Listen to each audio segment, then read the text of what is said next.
माछिने अनि भन्न त अनि सुरुको कहानीहरू भन् पहिला पहिलाको अनि चिक्दाखेरि कस्तो महसुस भयो त्यो भन् अब मलाई त बसी खान छैन यार अब के गर्नु अब हेर सिंगल मान्छे हेर अब पहिला पहिला त अब कतै कतै अलिअलि खुद्लु त बनाइयो होला होइन अब सिलप्याक त तोड्नु परिहाल्यो खुद्लु गरेर अनि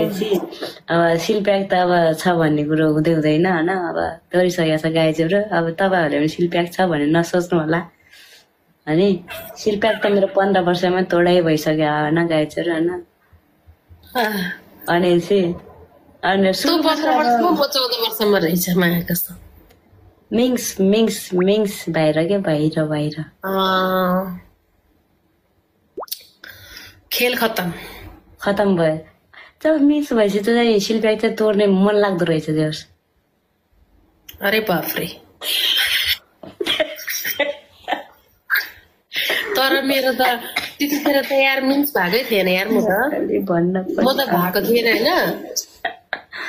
सुन्न म त भएको थिएन मायाकसम त्यसले एकैचोटि फोर्यो होइन फोरेर पुरै मिन्स पनि घचङ घुजुङ आएर मायाकसम 7 दिनसम्म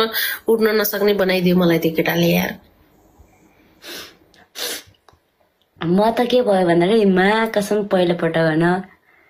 भित्र त्यसो छिरेन हेर त्यही पनि होइन बाहिर लुथ्रु बनायो यस्तो भव बाहिर हिँड्नै नसक्ने भएर मैको ए तैँले अब भित्र घुसाउतिर झरुम्म दुख्यो होला तैँले अनि त्यसो यस्तो भएपछि त्यो बाहिर निस्किन्छ कि सुन्न सुरुबाट त भित्र घुसेन क्या यस्तो कि अब टाइट भएर भित्र पनि घुसेन त्यस्तो मलाई चाहिँ अनि चाहिँ बाहिर मात्र भयो अब दुखेर पनि बाहिर मात्र गर्ने अनि उल्टै बाहिर त जन घोटिकन दुखिरह्यो क्या झन् सुरुमा भएर हो सुरुमा अनि पिसाब हेर्दाखेरि त खुन आउँछ दुख्छ त अनि चिस्यात्र हिँड्नै नसकिने हुन्छ 7-8 दिनसम्म बिरामी हुन्छ